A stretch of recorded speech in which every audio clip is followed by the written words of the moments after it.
Hello बच्चों, कैसे हैं? उम्मीद करता हूँ सब अच्छे होंगे। आज त्रिकोणमिति की सारी प्रश्नावली मैंने करवा दी है, यानी छठी और सातवीं दोनों प्रश्नावली करवा दी है। आज आठवीं प्रश्नावली शुरू कर रहा हूँ। आठवीं प्रश्नावली का नाम है ऊंचाई और दूरी। ये ही त्रिकोणमिति की एक शाखा है जिसमें त्रिकोणमिति का अनुप्रयोग किया गया है।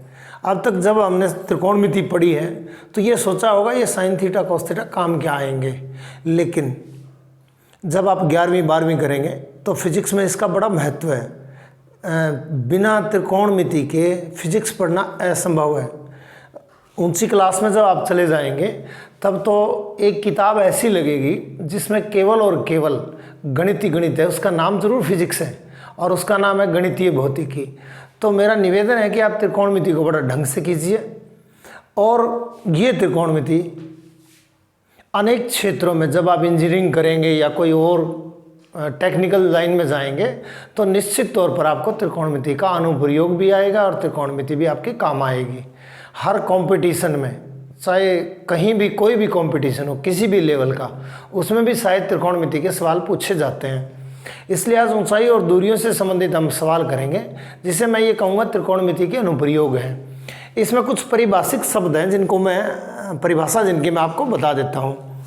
सबसे पहले मैं एक धरातल के समांतर एक रेखा खींच रहा हूँ। इस रेखा को क्षैतिज रेखा कहते हैं। क्षैतिज रेखा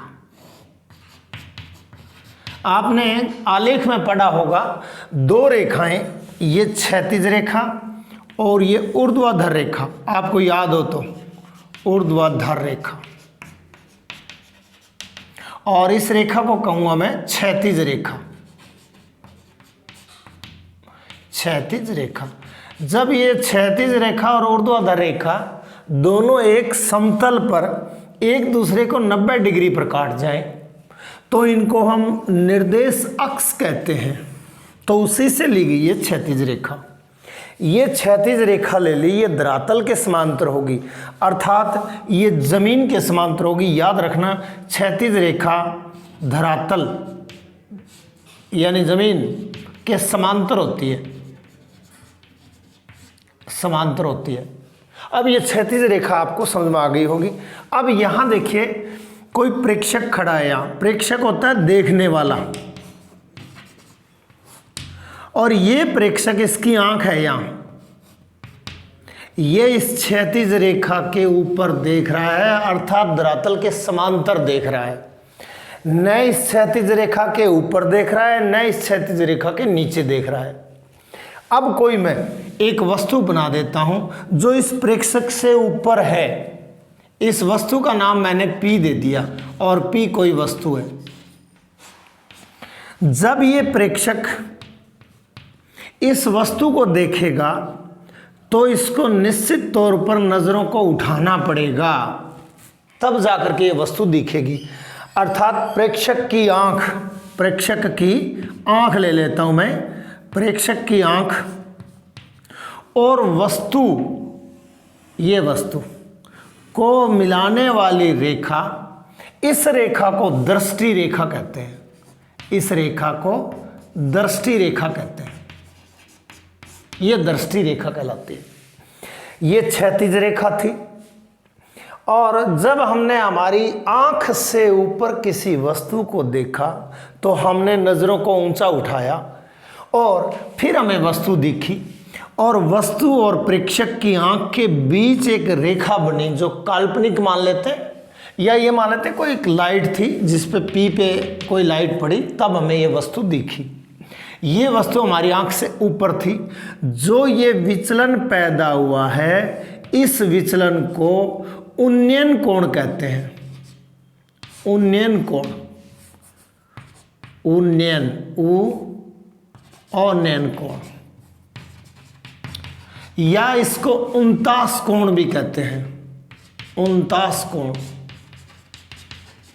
ये आपको उनतास कोण की परिभाषा पता हो गया होगा।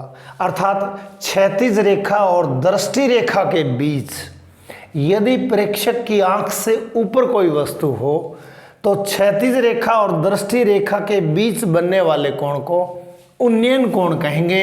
इसे थीटा द्वारा व्यक्त कर देता हूं मैं, यह उन्नयन कोण कहलाता है। क्षैतिज रेखा धरातल के समांतर होती है। हमारी प्रेक्षक, हम प्रेक्षक हैं, हमारी आंख यहाँ है, क्षैतिज रेखा के ऊपर देख रहे हैं, न तो हमें ऊंचा कुछ दिखता है न नीचे कुछ देख रहे हैं। यदि हमें ऊपर किसी वस्तु P को देखना हो, कोई और ऊपर हो, कोई और ऊपर हो, तो हमें निश्चित तौर पर आंखों को उठाना, नज़रों को उठाना पड़ेगा, और उठाने को हिंदी में उन्नयन कहते हैं। जब क्षैतिज रेखा और दृष्टि रेखा के बीच जो विचलन पैदा होता है उस कोण को उन्नयन कोण कहते हैं। ये एक परिभाषिक शब्द जो बार बार काम में आएगा, उन्नयन कोण, या इसको उन्नति कोण भी कहते हैं।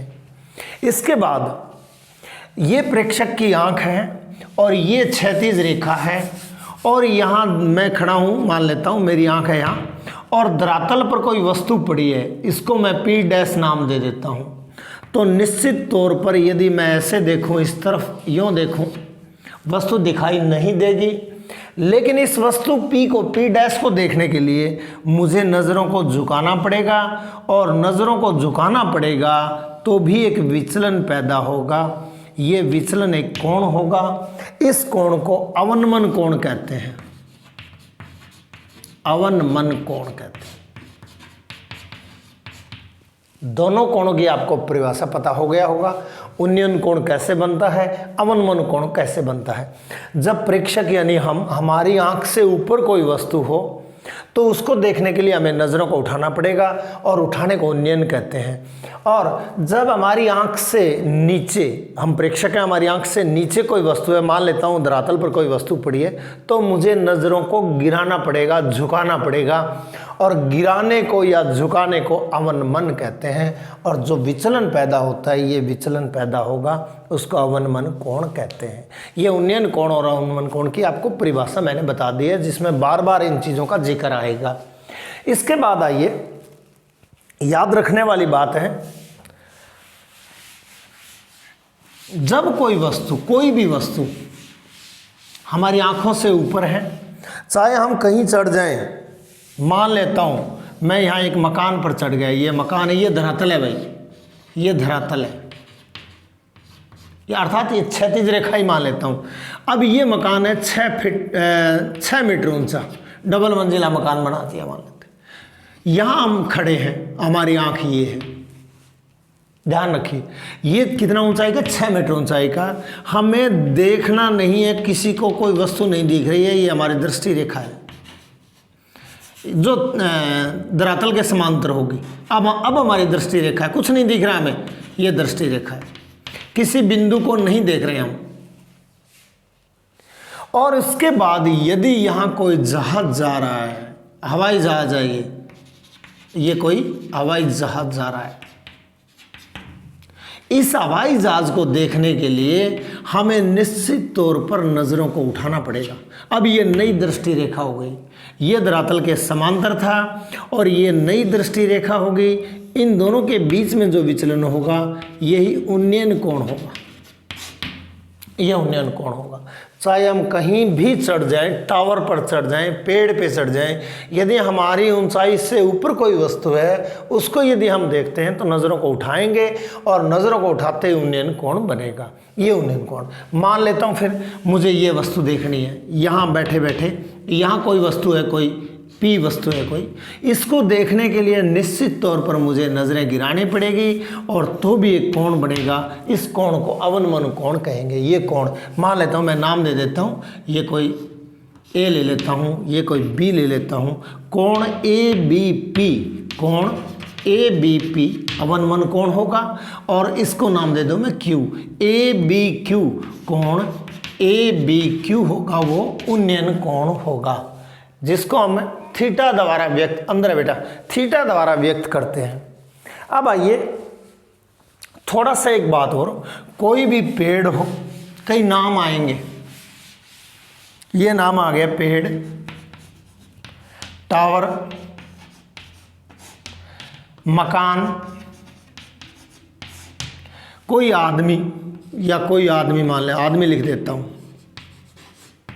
हमेशा ज़मीन के साथ, धरातल के साथ 90 डिग्री के कोण पे खड़े होंगे।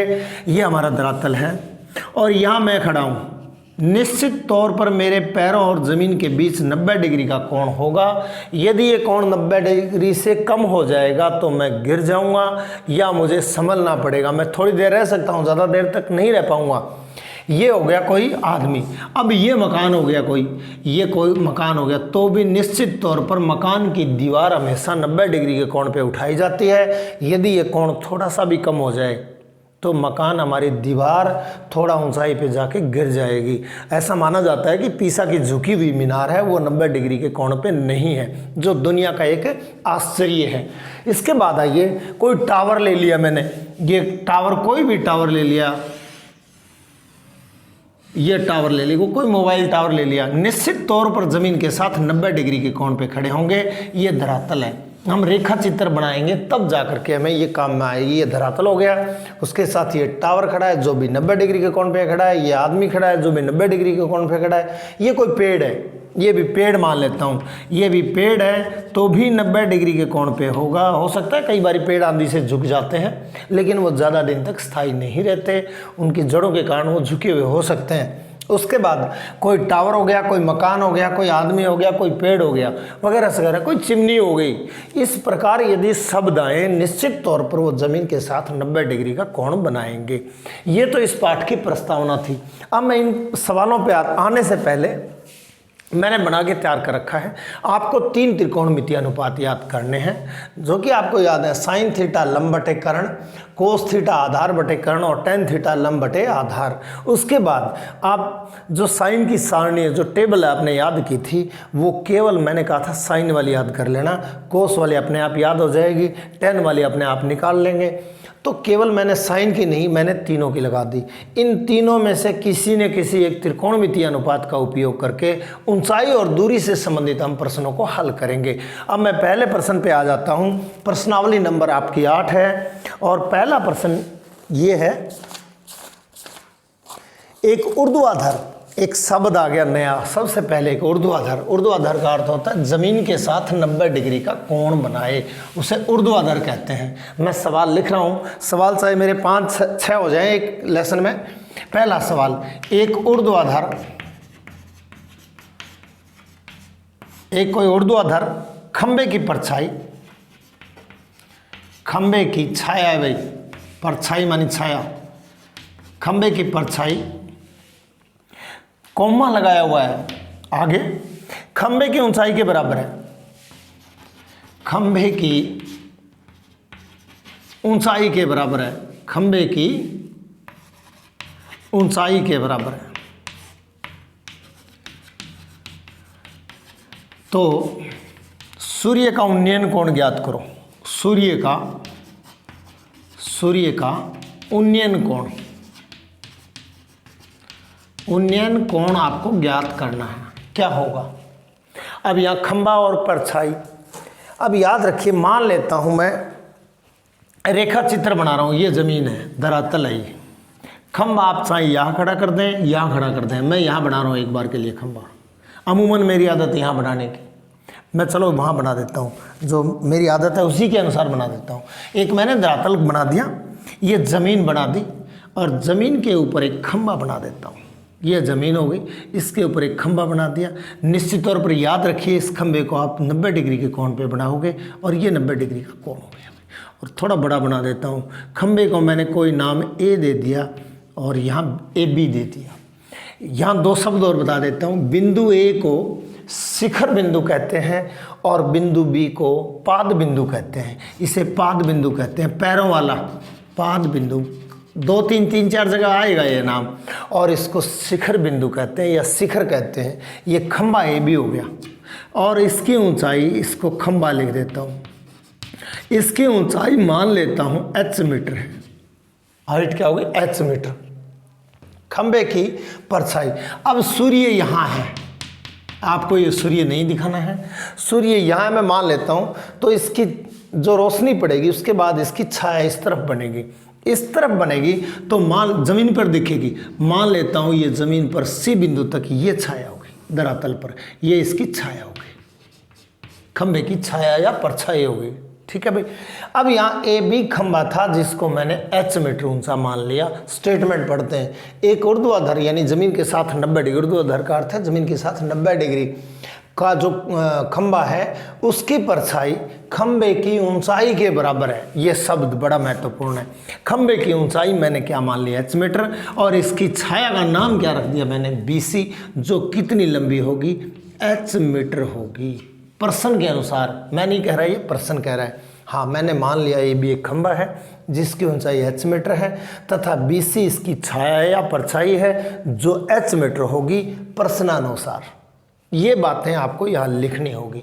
फिर क्या करेंगे, A को C से मिला देंगे और A को C से मिलाते एक समकोण त्रिभुज का निर्माण हो गया। ये समकोण त्रिभुज है। समकोण त्रिभुज के सामने वाली भुजा कर्ण होती है और सूर्य का उन्नयन कोण, सूर्य का उन्नयन कोण तो यहाँ से यदि हम देखेंगे तो सूर्य दिखना चाहिए, ऊपर न रहे नीचे न रहे।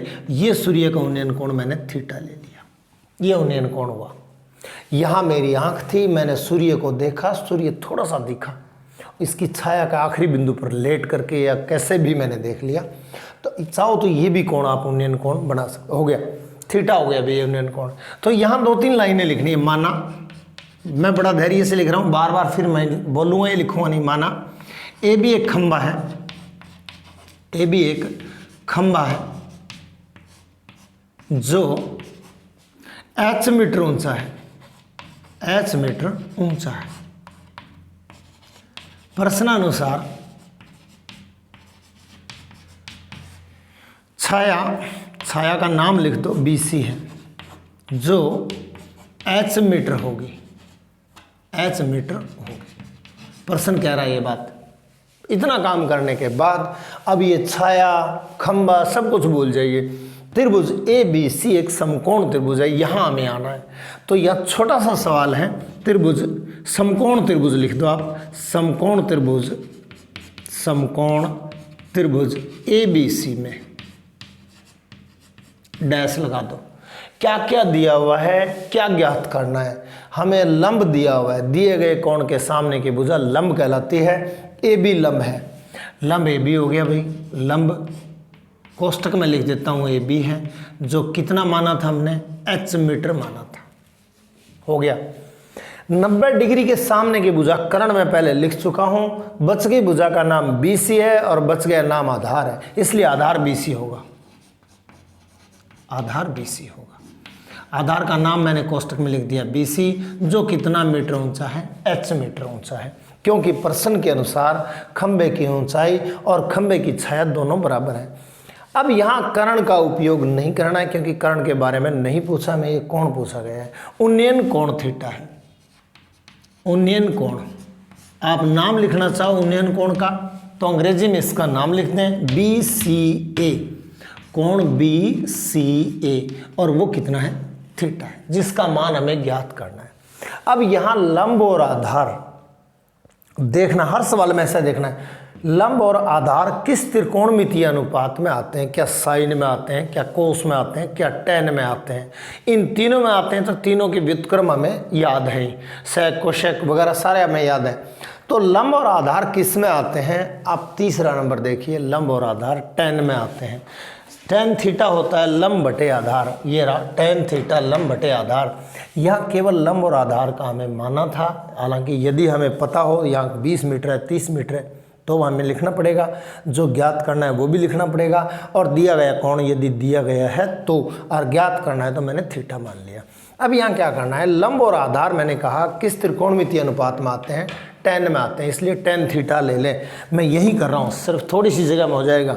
टैन थीटा बराबर लंब बटे आधार। अब आप ये नहीं कहोगे टैन थीटा क्यों लिया, क्योंकि यहाँ लंब और आधार का मुझे पता था, और लंब और आधार केवल टैन में आते हैं, केवल नहीं सॉरी टैन या कोट में आते हैं, तो यहाँ टैन भी ले सकते हो आप, कोट भी ले सकते हो। टैन थीटा बराबर लंब बटे आधार। टैन थीटा का मान हमारे पास है ही नहीं, लंब का मान हमारे पास h मान बैठे थे और आधार का मान भी h ही माना था। h से h काट दें यानी 1 पर कट जाएगा, तो टैन थीटा बराबर 1, टैन थीटा बराबर 1। अब एक टैन थीटा में कितने डिग्री का मान है, वो थीटा का मान आ जाएगा। एक को हटा दें और tan थीटा में एक किसका मान है वो देखिए आप, ये रहा tan थीटा, एक मान है 45 डिग्री का, एक किसका मान है 45 डिग्री का। इसलिए आप लिख सकते हो tan थीटा बराबर tan 45, एक को हटा के मैंने क्या लिख दिया tan 45 डिग्री लिख दिया, और tan से tan हटा सकते हो, थीटा का मान क्या बचेगा, इसलिए थीटा बराबर 45 डिग्री, अर्थात सूर्य का उन्नयन कोण 45 डिग्री होगा। सूर्य का उन्नयन कोण 45 डिग्री होगा, ये कोण 45 डिग्री होगा। आपको समझ में आ गया होगा। बार बार ये सवाल मैं आपको इसी तरीके से बताता जाऊंगा, और जो समस्या आए वो मुझे कमेंट में लिख देना, मेरे व्हाट्सएप नंबर में लिख देना या कहीं भी। तो हमारा उन्नयन कोण कितना आया 45 डिग्री है। यहाँ मैं थोड़ा सा ज्यामिति की चर्चा जरूर करना चाहूँगा, और ये मिटा रहा हूँ मैं थोड़ा सा इस चित्र में ज्यामिति की थोड़ी सी बात करना चाहूँगा। अब आपके सामने ये जो त्रिभुज है, ये त्रिभुज, ये लो, और ये मिटा देता हूँ, ये लो। आपके सामने मैंने थीटा का मान कितना बताया था, अभी हमने निकाला था 45 डिग्री। थोड़ा विचार कीजिए, ये 90 डिग्री है। त्रिभुज के तीनों अंतःकोणों का जोड़ 180 डिग्री होता है। आपसे मैं पूछूं कोण ए कितना डिग्री होगा, तो आपका उत्तर होगा 45 डिग्री होगा। अब मैं इस त्रिभुज पर विचार कर रहा हूं, त्रिभुज ABC, ये कोण 45 डिग्री है, ये कोण 45 डिग्री है। दो कोण समान है तो उसके सामने वाली दोनों भुजाएं भी समान होंगी, अर्थात यह त्रिभुज समद्विबाहु त्रिभुज है। एच मीटर है, ये भी एच मीटर है, समद्विबाहु है। इसके साथ साथ ये समकोण त्रिभुज भी है, अर्थात इस त्रिभुज को मैं कह सकता हूँ समद्विबाहु समकोण त्रिभुज, समद्विबाहु समकोण त्रिभुज। क्योंकि ज्यामिति मैंने करवाई नहीं अभी तक, और करवाऊंगा तब ये बातें सबसे पहले बताऊंगा। ये 45 डिग्री है, ये भी 45 डिग्री, ये 45 निकाला तो ये इसका पूरक हो गया। हम पूरक कोणों की त्रिकोणमिति पढ़ चुके हैं, ये भी 45 होगा, अर्थात ये 90 डिग्री है। ये समकोण त्रिभुज है क्योंकि ये खंभा जमीन के साथ 90 डिग्री के कोण पे खड़ा होगा, अर्थात ये समद्विबाहु समकोण त्रिभुज होगा। याद रखिए, कोई भी सवाल ऑब्जेक्टिव आ जाए, कोई पूछ ले आपसे, यदि कोई भी आधार और लंब यदि बराबर है तो ये कोण कितना डिग्री होगा, तो आपको उत्तर देना होगा 45 डिग्री। अगर ये कोण 45 डिग्री है तो ये दोनों भुजाएं समान होंगी, आधार और लंब समान है तो ये दोनों कोण भी 45 डिग्री के होंगे। अब आइए सवाल नंबर 2 पर। सवाल नंबर 2 है, एक मीनार के पाद बिंदु से 100 मीटर दूरी, सवाल लिख रहा हूं मैं बड़ा धैर्य से। एक मीनार के पाद बिंदु से,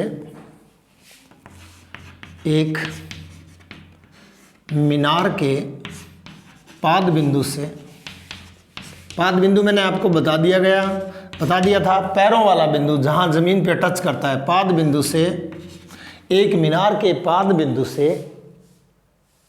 100 मीटर की दूरी से, 100 मीटर की दूरी से, 100 मीटर की दूरी से उसके शिखर का उन्नयन कोण 60 डिग्री है। उसके शिखर भी मैंने आपको बता दिया था, शिखर का उन्नयन कोण 60 डिग्री है। तो क्या ज्ञात करना है, मीनार की ऊंचाई ज्ञात कीजिए। तो मीनार की ऊंचाई ज्ञात कीजिए। ये मीनार नहीं है, मीनार है। तो मीनार की ऊंचाई ज्ञात कीजिए। मीनार की ऊंचाई क्या होगी, मीनार की ऊंचाई क्या होगी अज्ञात कीजिए। तो सबसे पहले इसका रेखा चित्र बनाएंगे, एक मीनार बनाएंगे। मीनार बनाने के लिए हमें एक ज़मीन की आवश्यकता होगी। ये ज़मीन है और ज़मीन पर 90 डिग्री पर एक मीनार बना देता हूँ। ये मीनार हो गई, और मीनार को कोई मेरी तरफ से कोई नाम दे देता हूँ AB। निश्चित तौर पर B बिंदु पाद बिंदु, अभी फिर से बता रहा हूँ, और A बिंदु शिखर बिंदु है।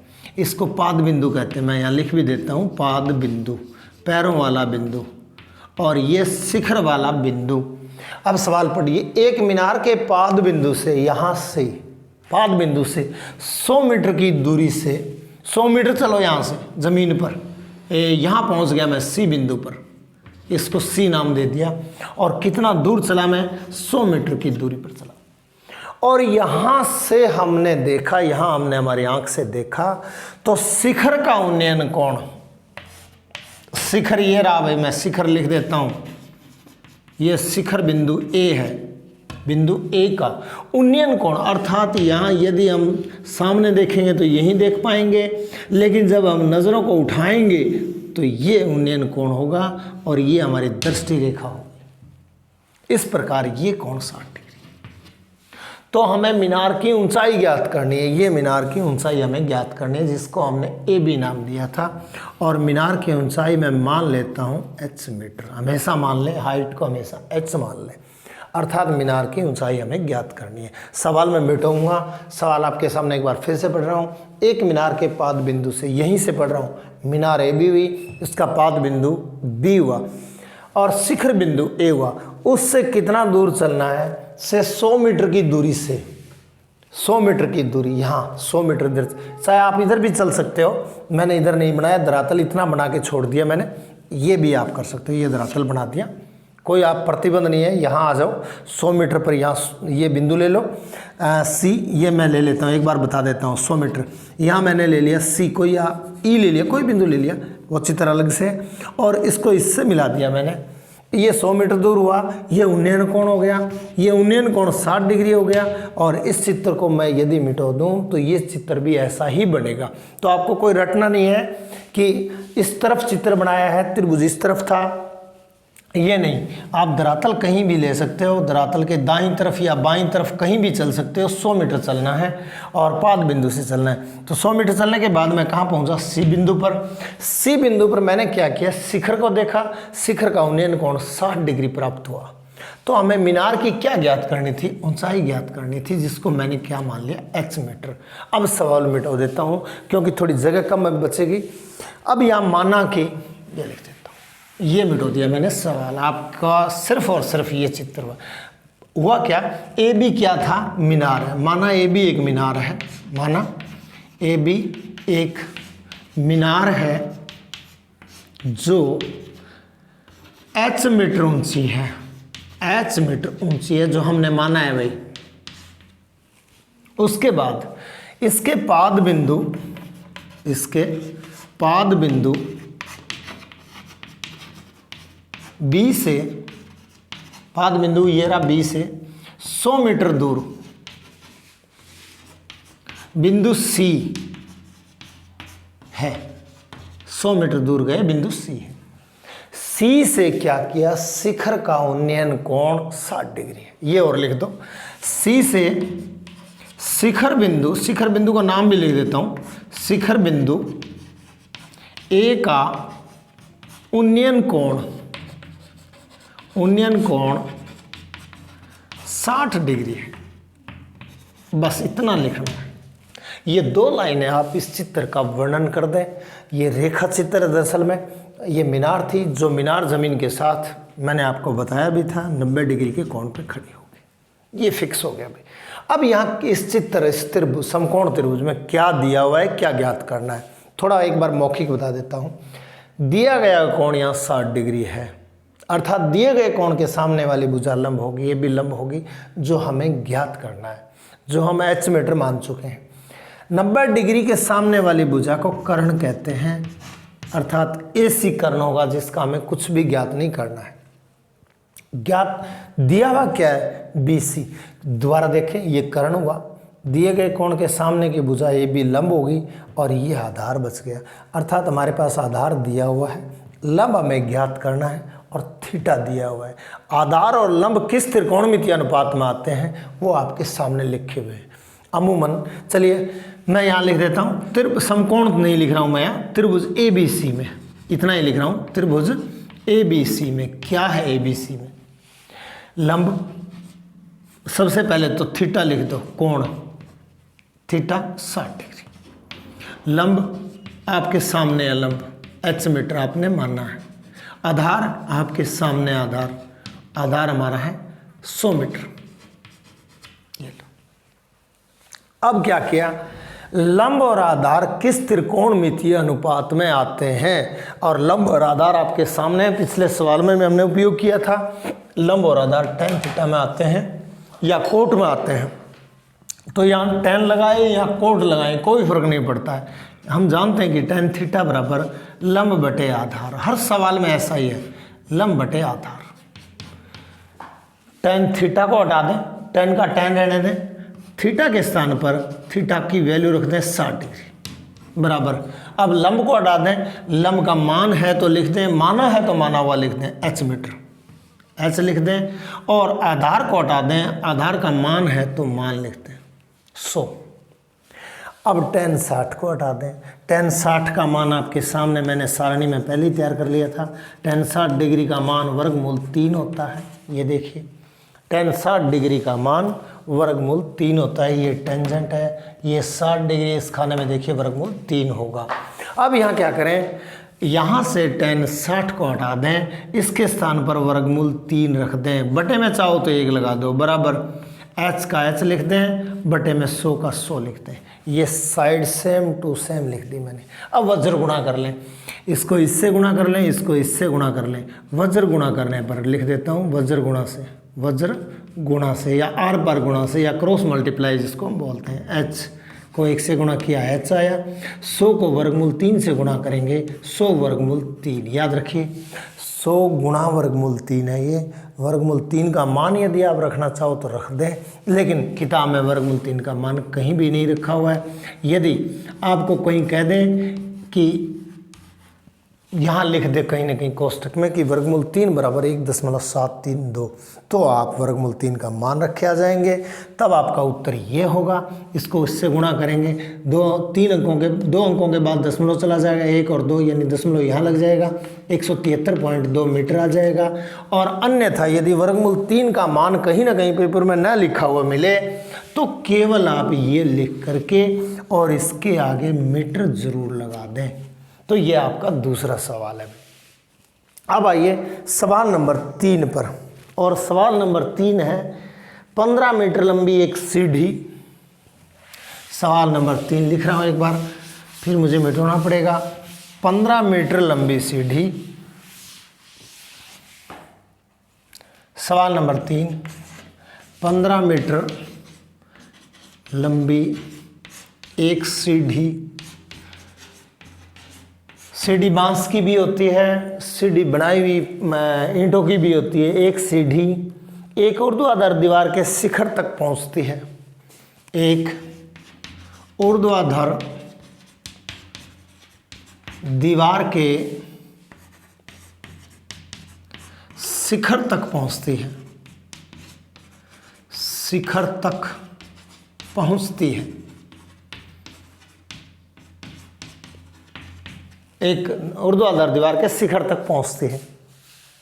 यदि सीढ़ी दीवार के साथ 60 डिग्री का कोण बनाती है, यदि सीढ़ी दीवार के साथ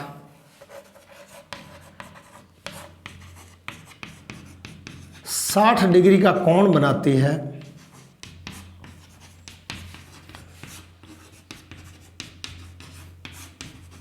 तो दीवार की ऊंचाई ज्ञात करो।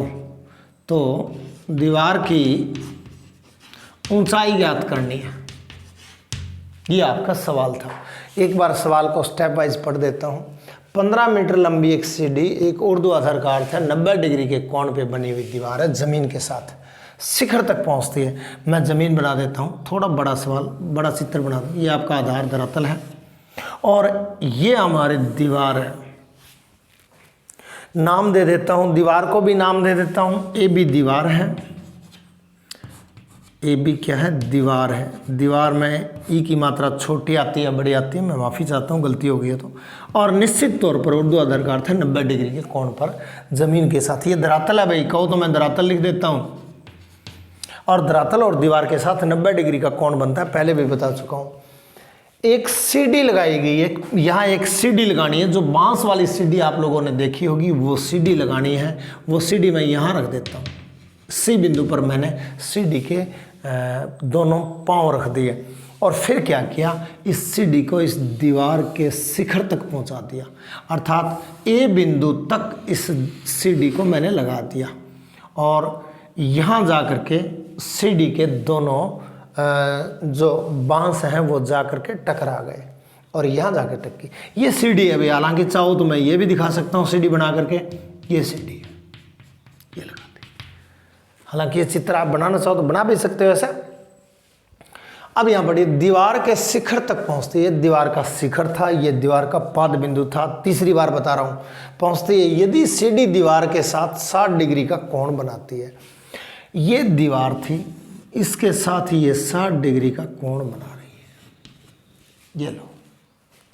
तो आपको दीवार की ऊंचाई ज्ञात करनी है और दीवार की ऊंचाई हमने h मीटर मान ली। ये 90 डिग्री है, ये 60 डिग्री है, चाहे ये लेकर के भी आप सवाल कर सकते हो, अन्यथा ये कोण आप ज्ञात कर लें। अर्थात 90 60 ये दोनों पूरक होते हैं, अर्थात इन दोनों का जोड़ 90 डिग्री होता है, ये 30 बच जाएगा। तो थीटा का मान यहाँ आप 30 भी ले सकते हो, 60 भी ले, इससे कोई फर्क नहीं पड़ता भाई। अब हम दीवार के शिखर तक पहुँचते हैं। यदि CD दीवार के साथ 60 डिग्री का कोण बनाती है तो दीवार की ऊंचाई आपको ज्ञात करनी है। लेकिन ध्यान रखें, CD की लंबाई दी हुई है 15 मीटर, अर्थात ये CD थी वो 15 मीटर लंबी थी, ये लो। अब आइए, ये घरों में सफाई करते हैं ऊपर या रंगाई पुताई करते हैं तो एक CD है, बांस की CD आती है, वही मान लें, उस CD को ऐसे लगा देते हैं, यहाँ तक पहुँचानी है तो यहाँ ये लगा देंगे CD, क्योंकि ये बता नहीं पा रहा हूँ मैं, CD होती तो मैं बता देता। तो ये 60 डिग्री का दीवार के साथ कोण बना रही है, अर्थात दिया गया कोण 60 डिग्री है और इस दीवार की ऊंचाई को मैंने h मीटर मान लिया और CD की लंबाई आपको 15 मीटर दी हुई है। याद रखिए, इन सवालों में या तो आधार दिया होगा या लंब दिया होगा और कोण दिया गया होगा। यदि कोण पूछा है तो आधार और लंब दोनों दिए होंगे, यदि कोण दिया हुआ है तो एक ही भुजा दी गई होगी, अन्य भुजा हम ज्ञात कर सकते हैं। अब आइए, यहाँ सारी हिंदी लिख देता हूँ या बोल देता हूँ, अब लिखने की कोई आवश्यकता नहीं है। माना AB एक दीवार है जो h मीटर ऊंची है, धरातल पर स्थित बिंदु C से CD 15 मीटर लंबी शिखर बिंदु, दीवार के शिखर बिंदु A तक पहुंचती है। ये CD का पाद बिंदु है और ये CD का ऊपर वाला बिंदु है और दीवार के ऊपर वाले बिंदु से टच कर रही है। CD की लंबाई 15 मीटर है। माना AC CD है, दोबारा बोल रहा हूँ, माना AB एक दीवार है, AC एक CD है जो 15 मीटर लंबी है, जो दीवार के शिखर से 60 डिग्री का कोण बनाती है और B को C से मिला दिया हमने, BC हमारे एक धरातल वाली भुजा प्राप्त होगी। अब हमें क्या दिया हुआ है, समकोण त्रिभुज में, मैं अब समकोण लिख दिया मैंने, समकोण त्रिभुज ABC में, ABC में क्या क्या दिया हुआ है, थीटा का मान दिया हुआ है 60 डिग्री, आपके सामने थीटा का मान 60 डिग्री दिया हुआ है। हमें ज्ञात क्या करना है, दिया और क्या, कौन सी भुजा है, 90 डिग्री वाली, 90 डिग्री के सामने वाली भुजा को कर्ण कहते हैं। कर्ण दिया हुआ है और कर्ण कितना है, 15 मीटर। ये लो, अब दीवार CD भूल जाइए, अब त्रिभुज पे आ जाइए और लंब हमें ज्ञात करना है या AB हमें ज्ञात करना है। AB है क्या वो देख लें आप। AB ध्यान दें, दिए गए कोण के सामने की भुजा लंब होगी, ये लंब हो गया अभी, अब ये आधार हो गया। अब अर्थात तीसरी भुजा आधार है। चाहो तो इसको आप वो 30 डिग्री कोण लेकर के, आपको झंझट ज़्यादा नहीं होगा, लेकिन पहले मैं इससे कर देता हूँ। ये लंब तो हमें ज्ञात नहीं करना, हमें तो आधार ज्ञात करना है। दरअसल में ये लंब दिख रहा है आपको, लेकिन लंब ये होगा, दिए गए कोण के सामने की भुजा लंब होगी और ये आधार होगा, और यहाँ आधार लिख रहा हूँ और आधार का नाम AB है और आधार AB कितना है, h मीटर मान लिया था। अब आइए, दिया हुआ था 60 डिग्री का कोण थीटा, दिया हुआ था कर्ण, ज्ञात करना है। वैसे तो ये लंब दिख रहा है, लेकिन ये कोण जब मैंने ले लिया है तो तब ये आधार होगा, लंब ये होगा। अगर वो कोण ले लूँ 30 डिग्री का, ये 30 का होगा, तो भी इस सवाल को हम कर सकते हैं। मैं दोबारा बता देता हूँ फिर। ये तो कर्ण दिया हुआ है, आधार दिया हुआ है जिसको हमने मान लिया, हालांकि दिया हुआ नहीं, और थीटा दिया हुआ है। अब यहाँ दो भुजाएं आपके सामने, कर्ण और आधार। कर्ण और आधार किस त्रिकोणमितीय अनुपात में आते हैं, दो में आएंगे, कोई कर्ण और आधार, उधर देखिए कर्ण और आधार, कर्ण और आधार निश्चित तौर पर कोस थीटा में आएंगे, कोस थीटा लगा दें, और कोस थीटा में आएगा तो सेक थीटा में आएगा, इसलिए मैं केवल कोस थीटा लगा रहा हूँ। कोस थीटा बराबर कर्ण बटे आधार, कोस थीटा बराबर आधार बटे कर्ण, सॉरी भाई, आधार बटे कर्ण, आधार बटे कर्ण, और कोस थीटा, थीटा हटा दें, इसके स्थान पर इसका कोण का मान रख दें 60 डिग्री, बराबर आधार कितना है, यहाँ देख लें आधार कितना है, आपका आधार है h और कर्ण कितना है 15 मीटर। ये लो, कोस 60 डिग्री को हटा दें और कोस 60 डिग्री का मान सारणी से देख करके लिख दें। ये आपकी सारणी है, कोस है ये, और ये 60 डिग्री वाला खाना 1/2 लिख दें। तो यहाँ कोस 60 डिग्री के स्थान पर 1/2 लिख दें और बराबर h/15 लिख दें।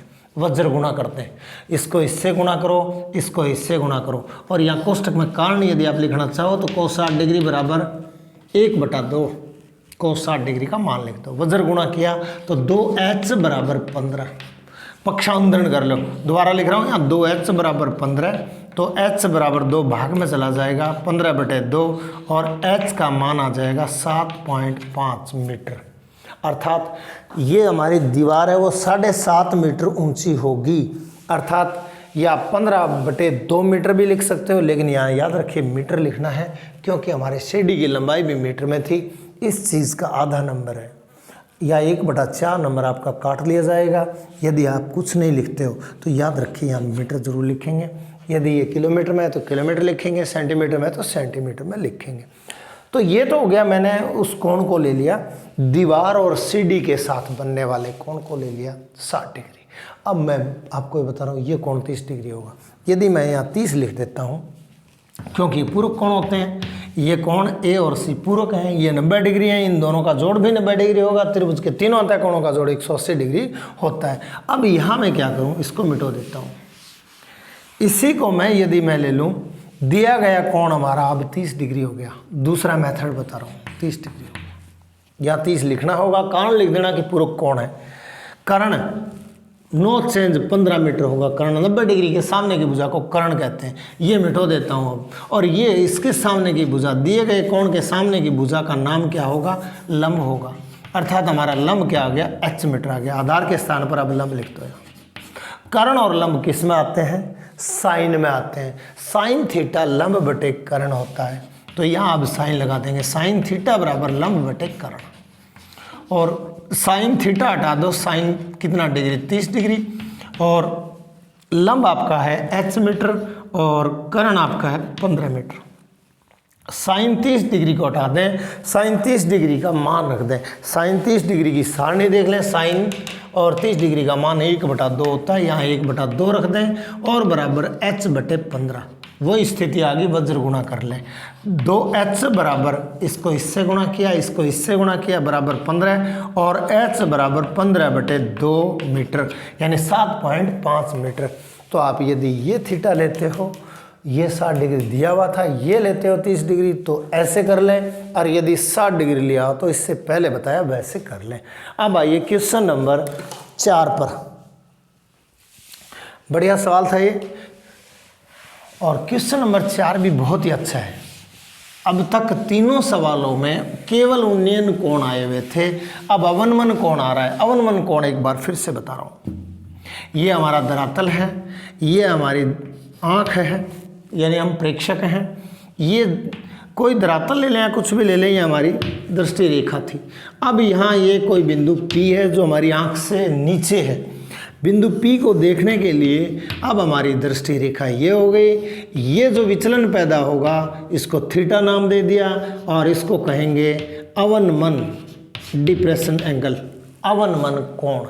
अवनमन का अर्थ होता है झुकाना और गिराना, तो ये अवनमन कोण हो गया। अब अवनमन कोण पर अगला सवाल है, और सवाल नंबर आपका है 4, और 4 नंबर सवाल को मैं पढ़ रहा हूँ और लिख रहा हूँ। 10 मीटर ऊंची मीनार के शिखर से, सवाल नंबर आपका 4 है। 10 मीटर ऊंची मीनार के शिखर से, मीनार के शिखर से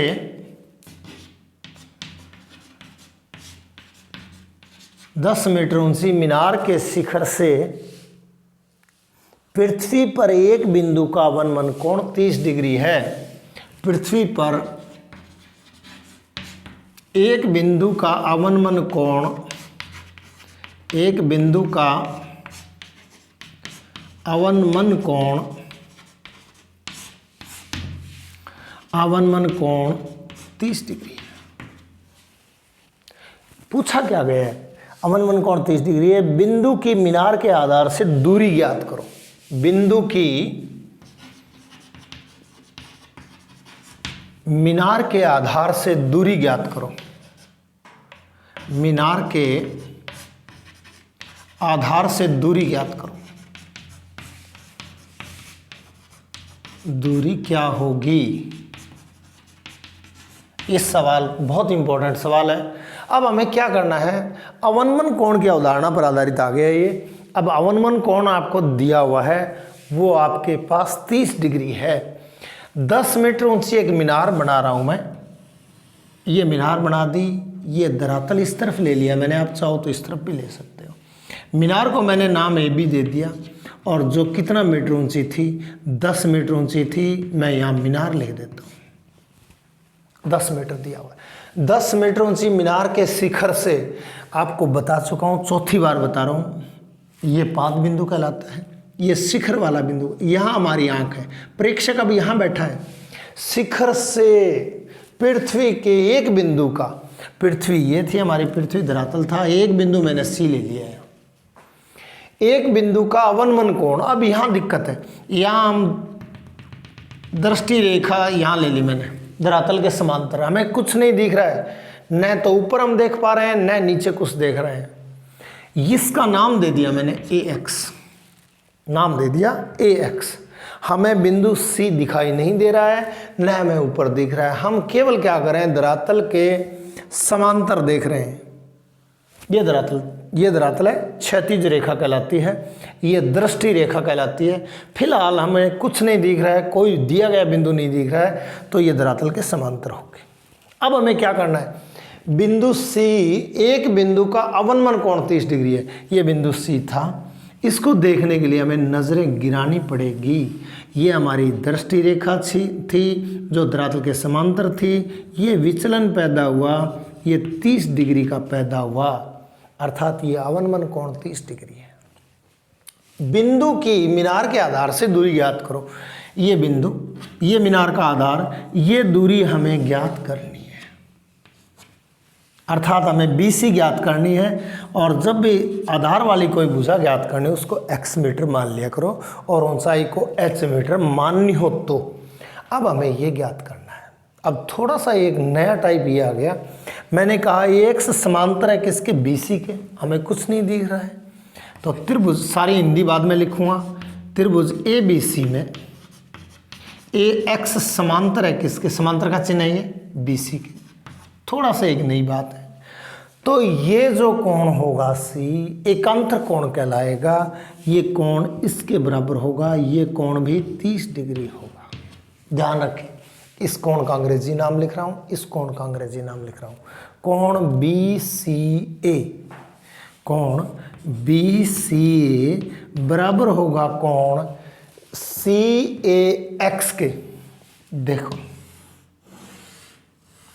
उल्टे Z जैसी आकृति है ये कोण, और ये कोण एकांतर कोण कहलाते हैं। या Z जैसी आकृति हो तो भी ये कोण और ये कोण एकांतर कोण कहलाते हैं। या N जैसी कोई आकृति हो, ये कोण और ये कोण भी एकांतर कोण कहलाते हैं, जो समान होते हैं। ये ज्यामिति का नियम है, जब दो समांतर रेखाओं को एक तिर्यक रेखा काटे तो इस प्रकार बनने वाले एकांतर कोण समान होते हैं। ज्यामिति में ये बात आ जाएगी। अर्थात AX समांतर है BC के, तिर्यक रेखा होगी हमारी AC, तो ये कोण और ये कोण एकांतर कोण कहलाते हैं, जो कि आपस में बराबर होंगे। अर्थात कोण BCA अर्थात ये कोण बराबर होगा इस कोण के, इस कोण का नाम होगा CAX, कोण CAX। और कोष्टक में लिख देता हूं एकांतर। ज़्यादा हिंदी लिखने की आवश्यकता नहीं है, यदि पूरा डिटेल लिखेंगे तो एक लाइन लिख पाओगे आप। जब दो समांतर रेखाओं को एक तिर्यक रेखा काटे तो इस प्रकार बनने वाले एकांतर कोण समान होते हैं। तो यहाँ कोण कैसे कोण है, एकांतर, मैंने कोण भी नाम नहीं लिखा, इसलिए कोण सी कितना डिग्री हो गया, 30 डिग्री का हो गया, अर्थात कोण BCA बराबर 30 डिग्री। ये लो, ये अब आगे बात।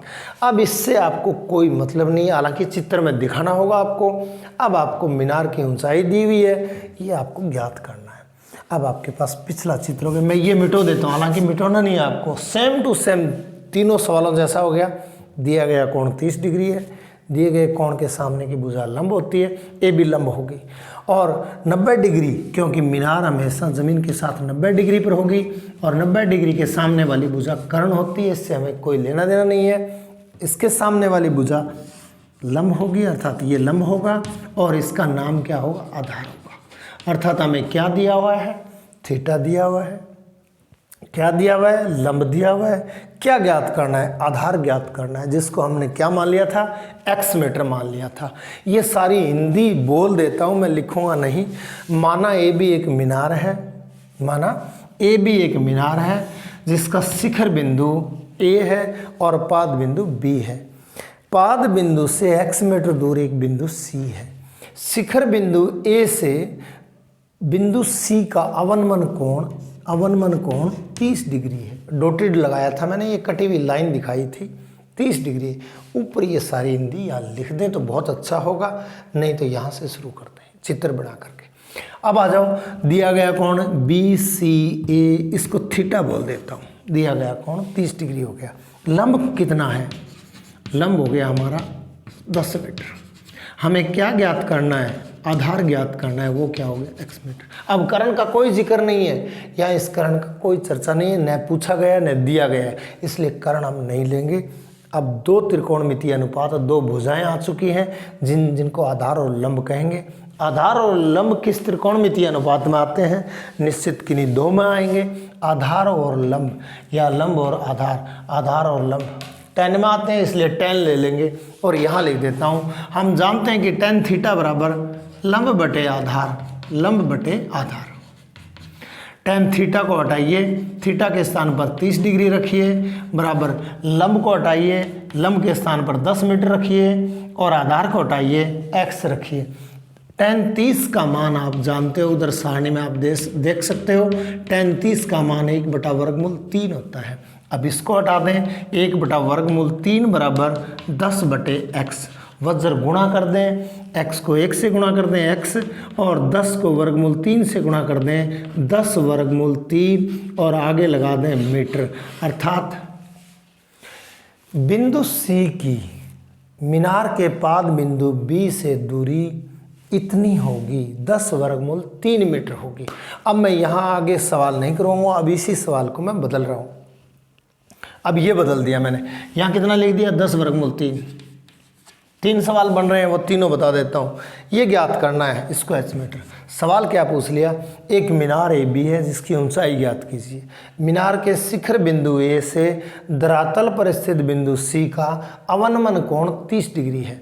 बिंदु C मीनार के आधार बिंदु B से 10 वर्गमूल 3 मीटर ऊंचा है, तो मीनार की ऊंचाई ज्ञात कीजिए। एक सवाल ये बन गया भाई। इसी से अगला सवाल क्या बनेगा, ये कितना था, 10 मीटर मिटाया था मैं 10 मीटर दोबारा लिख रहा हूँ। अगला सवाल फिर से बोल रहा हूँ, एक मीनार की ऊंचाई 10 मीटर है। मीनार के आधार बिंदु B से एक बिंदु C है। मीनार के शिखर से बिंदु C का अवनमन कोण 30 डिग्री, अवनमन कोण ज्ञात कीजिए।